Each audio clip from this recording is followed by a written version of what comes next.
শুভ সন্ধ্যা সুপ্রিয় দর্শক। আজকের লাইভ সেশনে আমরা আলোচনা করব 31শে মার্চের আগে ট্যাক্স পরিকল্পনা, শেষ মুহূর্তের কর সঞ্চয় কৌশল। তো মার্চ চলে এসছে, অলরেডি আজকে 6-7 তারিখ হয়ে গেল, আর এটি হলো অর্থ বছরের শেষ মাস। যদি আপনি এখনো আপনার ট্যাক্স সেভিংস পরিকল্পনা ঠিক না করে থাকেন, তাহলে এটি করার শেষ সুযোগ। 80C, সেকশন 80C যেটা, সেখানে সর্বোচ্চ 1.5 লাখ টাকা পর্যন্ত কর বাঁচানো সম্ভব। 80C দ্বারা বিনিয়োগ করলে 1.5 লাখ টাকা পর্যন্ত আপনার আয়কর ছাড় পাওয়া যায়। কিছু গুরুত্বপূর্ণ অপশন আছে, সেগুলি হচ্ছে পিপিএফ, দীর্ঘমেয়াদী সঞ্চয়ের জন্য সেরা লোন, লক ইন যেটা হচ্ছে 15 বছর, ইএলএসএস মিউচুয়াল ফান্ড যেটা হচ্ছে equity link saving scheme, com lock in period, minimum 3 বছর, এটার উচ্চ রিটার্ন আছে। পিএফ, এফপিএফ, ডিপিএফ চাকরিজীবীদের জন্য চমৎকার কর সাশ্রয়ী বিনিয়োগ।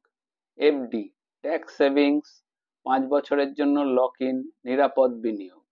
লাইফ ইন্স্যুরেন্স প্রিমিয়াম, শুধুমাত্র যদি লাইফ কভার প্রয়োজন হয়। দ্বিতীয় আসছি 80D, স্বাস্থ্য বীমায় কর ছাড়। স্বাস্থ্য বীমা কিনলে কর ছাড় পাবেন নিজের ও পরিবারের জন্য 25,000 বয়স 60 বছর যদি আপনার পর্যন্ত বয়স হয়, অভিভাবক বা সিনিয়র সিটিজেনের জন্য 50,000, আর মোট ছাড় 75,000 পর্যন্ত হতে পারে। তো এরপরে আসছি 24B এবং 80EEA, এটা হোম লোনের কর ছাড়, হোম লোন ইন্টারেস্টের ওপর কর ছাড়, সেকশন 24B, বছরে 2 লাখ টাকা পর্যন্ত। প্রথমবার হোম লোন নেওয়া হলে 80EEA তে অতিরিক্ত 1.5 লাখ টাকা পর্যন্ত ছাড়। এরপরে আসছি এনপিএস, পেনশনের জন্য কর বাঁচান। 80CCDA সাধারণ 80C এর মতো, এখানে 1.5 লাখ টাকা পর্যন্ত আপনি ছাড় পাবেন। 80CCD1B অতিরিক্ত 50,000 টাকা পর্যন্ত কর ছাড় পাবেন, এটি 80Cর বাইরে। মোট কর ছাড় 2 লাখ টাকা পর্যন্ত। এছাড়া অন্যান্য গুরুত্বপূর্ণ কর ছাড় আছে 80E, যেটা এডুকেশন লোন ইন্টারেস্ট, অনির্দিষ্ট বছর পর্যন্ত tax free. 80GG, house rent deduction যদি HR না পান, হোম রেন্ট অ্যালায়েন্স যদি আপনি না পান। 80GG, ডোনেশনের ওপর দান করলে কর ছাড় পাওয়া যায়।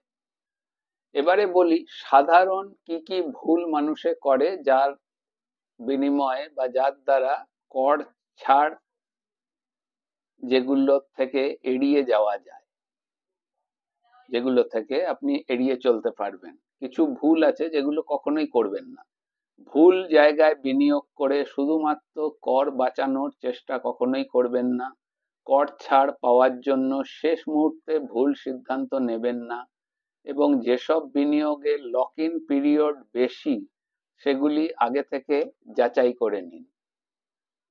আজকের সেশন এখানেই শেষ করছি। আপনাদের মতামত এবং কোয়েরি যদি কিছু থাকে অবশ্যই জানান। আমার সেশন কেমন লাগছে, আরো যদি কিছু এটাকে উন্নত করার পদ্ধতি থাকে, সেগুলো আমাকে লিখে জানান, এবং আমার এই সেশনটিকে যত বেশি সম্ভব শেয়ার করুন আপনাদের পরিচিত বন্ধু বান্ধবের মধ্যে।